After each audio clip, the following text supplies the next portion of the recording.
नमस्कार दोस्तों, स्वागत है आपका मेरे channel the Quiet Library Club में। आई होप आप सब अच्छे होंगे। आज हम बात करने वाले हैं एक बहुत ही पावरफुल बुक के बारे में जो आपकी लाइफ को कंप्लीटली ट्रांसफॉर्म कर सकती है, और इस बुक का नाम है द साइकोलॉजी ऑफ इमोशन। इसको लिखा है डेविड जे लिबरमैन ने। क्या आपने कभी सोचा है कि क्यों हम कभी कभी इतना गुस्सा हो जाते हैं कि बाद में हमें खुद पर भरोसा ही नहीं होता, या फिर क्यों कोई छोटी सी बात हमें इतना परेशान कर देती है? तो चलिए आज की वीडियो में, जहां हम आपको बताएंगे कि कैसे आप अपने इमोशंस को समझ सकते हैं और उन पे कंट्रोल कर सकते हैं। सबसे पहले तो हमें ये समझना होगा कि इमोशन सिर्फ फीलिंग नहीं है। ऑथर कहते हैं कि हर इमोशन के पीछे एक साइंटिफिक रीजन होता है।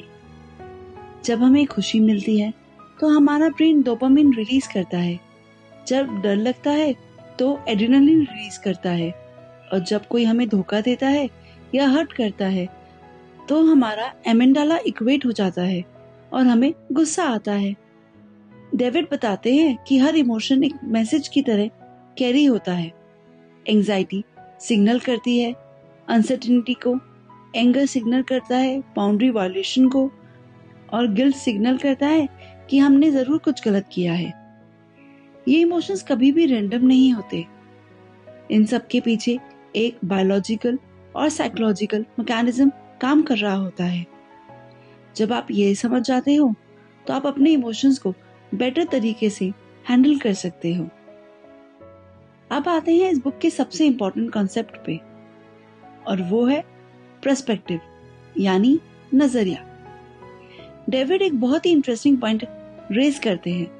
वो कहते हैं कि जब कोई बात होती है उस वक्त हम बहुत अपसेट हो जाते हैं, लेकिन कुछ मिनट के बाद गुस्सा कम होने लगता है, कुछ आवर्स बाद और भी कम हो जाता है, और कुछ दिनों के बाद हम सोचते हैं यार इतनी सी छोटी सी बात पे हमने इतना गुस्सा किया ही क्यों था, हम इतने अपसेट हुए ही क्यों थे।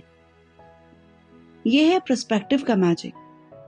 जब हम अपना पर्सपेक्टिव चेंज करना सीख जाते हैं तो हम आज के इवेंट्स को कल के वाइज और फेयर लेंस से देख सकते हैं। इसे एक एग्जांपल से समझते हैं। मान लो किसी ने आपको ट्रैफिक में गंदी गाली दे दी। उस मोमेंट पे आपको बहुत गुस्सा आएगा, लेकिन अगर आप एक मिनट रुककर सोचोगे तो हो सकता है वो किसी इमरजेंसी में हो, या हो सकता है उसने गलती से किया हो। जब आप पर्सपेक्टिव शिफ्ट करते हो तो गुस्सा ऑटोमेटिकली कम हो जाता है। डेविड कहते हैं अगर हम पर्सपेक्टिव शिफ्ट कर लें तो ऑटोमेटिकली छोटी छोटी प्रॉब्लम्स गायब हो जाती हैं। ये स्किल एक लाइफ चेंजिंग है। अब आगे चलते हैं और बात करते हैं कि इमोशंस हमारे रिलेशनशिप्स को कैसे इम्पैक्ट करती है। डेविड बताते हैं कि इमोशंस हमारे रिलेशनशिप्स को डायरेक्टली अफेक्ट करती है। प्यार रिलेशनशिप्स को स्ट्रॉन्ग बनाता है और बॉन्ड को डीप करता है। जब हम जेन्युइनली किसी से प्यार करते हैं तो ट्रस्ट और कनेक्शन बढ़ता है। गुस्सा रिलेशनशिप्स को तोड़ देता है। बार बार गुस्सा करना ट्रस्ट को ब्रेक करता है और डिस्टेंस क्रिएट करता है। अगर आप अक्सर अपने पार्टनर या फैमिली मेंबर्स पर गुस्सा करते हो तो धीरे धीरे वो इमोशनल डिस्टेंस फील करने लगते हैं। दूसरी तरफ खुशी रिलेशनशिप्स को और भी गहरा बना देती है। पॉजिटिव इमोशंस शेयर करने से बॉन्डिंग स्ट्रांग होती है। जब आप खुशी शेयर करते हो तो दूसरा पर्सन भी खुश होता है। डर हमें दूसरों से दूर कर देता है। जब हम डर से रिलेशनशिप्स में रहते हैं तो हम अपने आप को वर्नेबल नहीं बना पाते, और बिना वर्नेबिलिटी के डीप कनेक्शन पॉसिबल ही नहीं है। तो अगर हम अपने इमोशंस को समझना सीख जाएं तो हमारी रिलेशनशिप्स ऑटोमेटिकली बेटर हो जाती है, और ये बुक हमें ये प्रैक्टिकल विजडम देती है। अब चलते हैं बहुत ही इम्पोर्टेंट पार्ट में, और वो है नेगेटिव इमोशन से कैसे डील करें। डेविड इस बुक में प्रैक्टिकल स्ट्रेटेजीज देते हैं नेगेटिव इमोशंस को हैंडल करने के लिए। पहली स्ट्रेटेजी है गुस्से के लिए। जब आपको गुस्सा आए तो 10 सेकंड के लिए रुको और गहरी सांस लो। रिएक्ट करने से पहले पॉज लेना बहुत जरूरी है। इससे नजरिया शिफ्ट होता है इंस्टेंटली। मैं जानती हूँ ये इजी नहीं है, लेकिन प्रैक्टिस से ये पॉसिबल जरूर हो जाता है। दूसरी स्ट्रेटेजी है डर के लिए। अगर आपको डर लग रहा है किसी चीज से, तो अपने डर को पेपर पे लिख लो। जब आप उसे लिखते हो तो वो छोटा लगता है। राइटिंग से क्लैरिटी आती है और ओवरवेल्म कम होता है। राइटिंग से क्लैरिटी आती है और ओवरवेल्म कम होता है। एक बार ट्राई करके देखिए, आपको फर्क खुद पता चल जाएगा। तीसरी स्ट्रेटेजी है जेलसी या जलन के लिए। कंपैरिजन छोड़ दीजिए, अपनी खुद की प्रोग्रेस देखिए। हर किसी की जर्नी अलग होती है। जब आप दूसरों से कंपेयर करते हो तो आप अपनी खुशी छीन लेते हो। फोकस करना चाहिए अपनी ग्रोथ पे, दूसरों की सक्सेस पे नहीं। और लास्ट स्ट्रेटेजी है उदासी के लिए। उदासी में अकेला मत रहिए, किसी से बात करिए। आइसोलेशन उदासी को और बढ़ा देता है। एक ट्रस्टेड फ्रेंड या फैमिली मेंबर से अपने दिल की बात शेयर करिए। सिर्फ बात करने से ही बहुत हल्का फील होता है। ये थी बहुत ही सिंपल टेक्निक बट पावरफुल, और अगर रोज हम इसे फॉलो करें और रेगुलर फॉलो करें तो लाइफ चेंज हो जाती है। इसलिए डेविड कहते हैं कि नेगेटिव इमोशंस मैनेज करना ही काफी नहीं है, हमें एक्टिवली पॉजिटिव इमोशंस को भी बढ़ाना चाहिए। उसके भी अलग अलग तरीके हैं। पहला तरीका है ग्रेटिट्यूड प्रैक्टिस, यानी हर दिन छोटी छोटी चीजों के लिए शुक्रिया कहिए। जब आप ग्रेटफुल रहते हो तो ऑटोमेटिकली आपका मूड बेटर हो जाता है और एंजाइटी कम होती है। मॉर्निंग में उठकर 3 चीजों के लिए थैंक यू बोलना, आपकी हेल्थ, आपका घर और आपके प्रियजन। इतना सा चेंज बहुत बड़ा डिफरेंस लाता है। दूसरा तरीका है अच्छी संगत। पॉजिटिव लोगों के साथ टाइम स्पेंड करिए। हमारे अराउंड जो लोग होते हैं वो हमारी एनर्जी को डायरेक्टली अफेक्ट करते हैं। अगर आप नेगेटिव लोगों के साथ ज्यादा टाइम बिताते हैं तो आप भी नेगेटिव हो जाते हैं। इसलिए पॉजिटिव और सपोर्टिव लोग ढूंढिए। तीसरा तरीका है मेडिटेशन और एक्सरसाइज। रेगुलर ध्यान और व्यायाम करिए। फिजिकल हेल्थ और मेंटल हेल्थ एक दूसरे से कनेक्टेड है। जब आप फिजिकली फिट होते हो तो मेंटली भी स्ट्रांग होते हो। रोज सिर्फ 15 से 20 मिनट मेडिटेशन या एक्सरसाइज करने से रिजल्ट अपने आप देखने को मिलेगा। जब आप इन प्रैक्टिसेस को अपनी लाइफ में इंक्लूड करते हो तो आपकी इमोशनल स्टेट नेचुरली इम्प्रूव होने लगती है। अब बात करते हैं बुक के एक और इम्पोर्टेंट मैसेज की तरफ, और वो है फॉरगिवनेस और सेल्फ एक्सेप्टेंस, यानी कि माफ करना और अपने आप को एक्सेप्ट करना। डेविड बताते हैं कि फॉरगिवनेस सिर्फ दूसरों के लिए नहीं है, ये खुद के लिए भी जरूरी है। जब हम पास्ट की गलतियों को फॉरगिव नहीं करते तो वो एंगर और रिसेंटमेंट बन जाता है जो हमें अंदर से खराब करता है। फॉरगिवनेस का मतलब ये नहीं कि आप जो गलत हुआ उसे एक्सेप्ट कर रहे हो। फॉरगिवनेस का मतलब है कि आप उस पास्ट इवेंट को अपने प्रेजेंट पे कंट्रोल नहीं करने देंगे और उस बर्डन को रिलीज कर रहे हो। दूसरी तरफ सेल्फ एक्सेप्टेंस भी उतना ही इम्पोर्टेंट है। हमें अपने फ्लॉज और मिस्टेक्स को एक्सेप्ट करना सीखना चाहिए। परफेक्शन की चेज में हम अपनी पीस को खो देते हैं। कोई भी परफेक्ट नहीं है, सबके लिए अपने स्ट्रगल्स हैं, अपनी वीकनेस है। जब आप पास्ट को फॉरगिव कर देते हो और खुद को एक्सेप्ट कर लेते हो तो आप प्रेजेंट मोमेंट में फ्रीली जीने लगते हो और पास्ट के रिग्रेट्स और फ्यूचर की एंजाइटी से मुक्त हो जाते हो। ये बहुत पावरफुल कॉन्सेप्ट है। इस पर काम करने से ट्रांसफॉर्म होना तो कंपल्शन ही है। डेविड इस बुक में इमोशनल इंटेलिजेंस और ईगो को डेवलप करने के लिए भी फोकस करते हैं।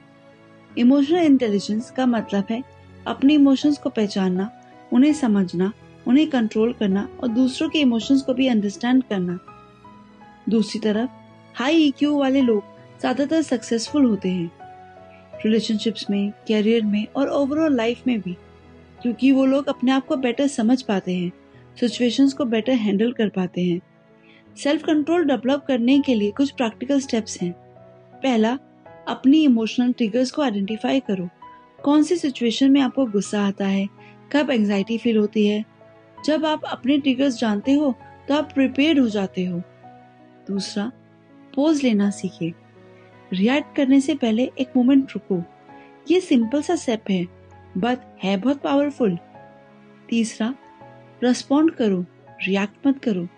रिएक्शन हमेशा इम्पल्सिव होता है, रेस्पॉन्स हमेशा थॉटफुल होता है। कॉन्शियसली उनमें से चूज करो और अपनी चॉइस बना लो।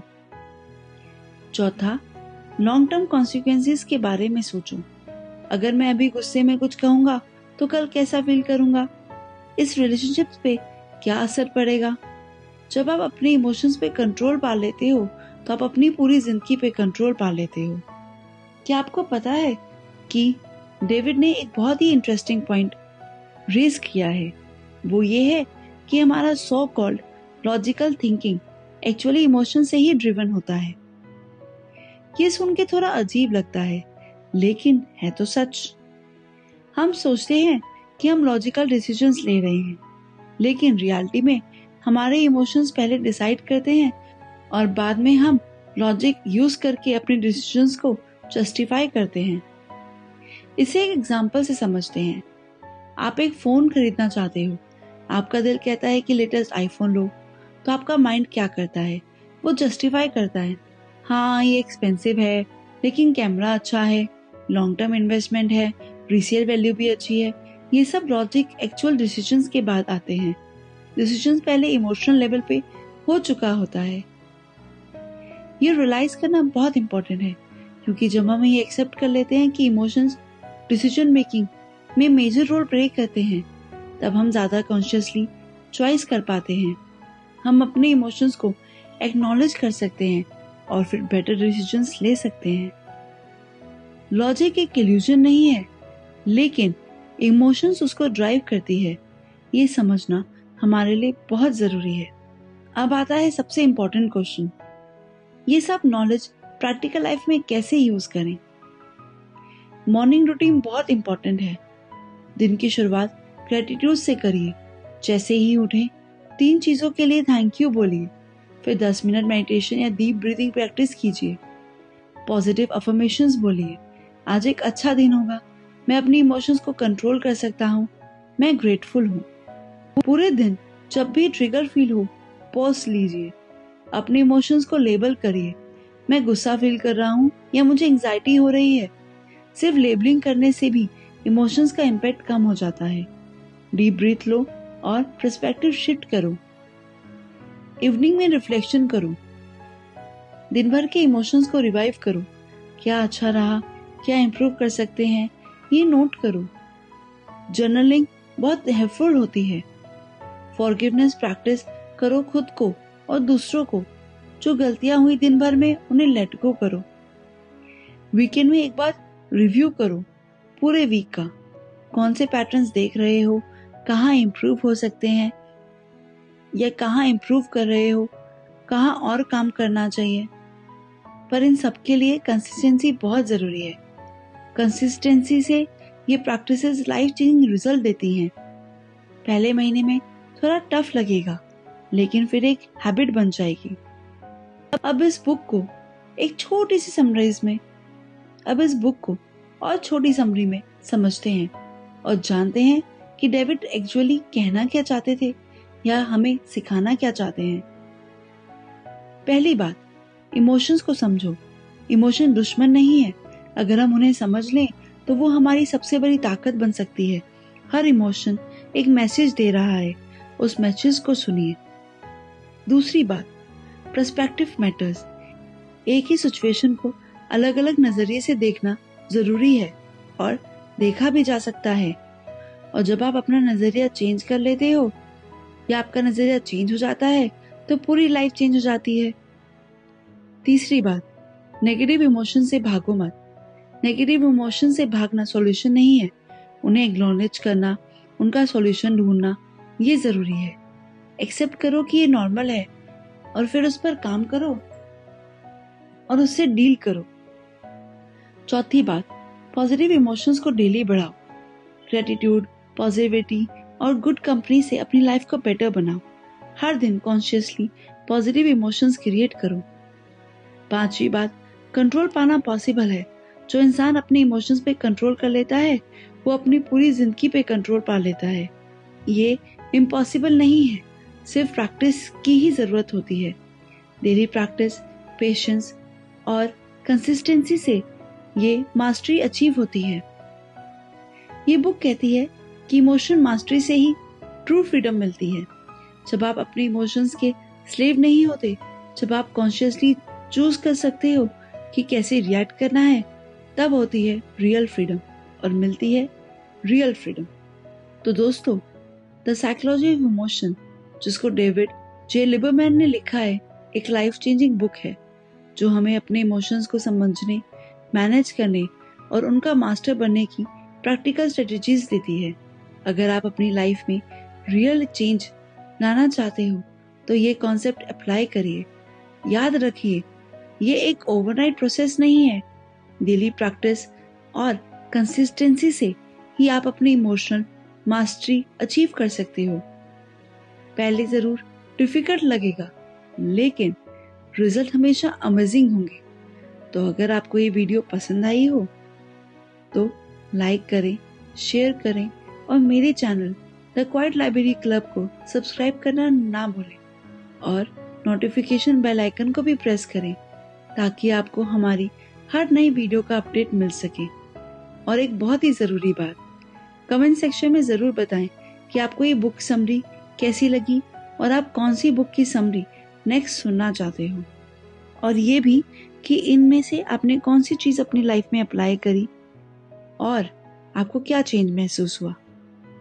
तब तक के लिए धन्यवाद और मिलते हैं अगली वीडियो में।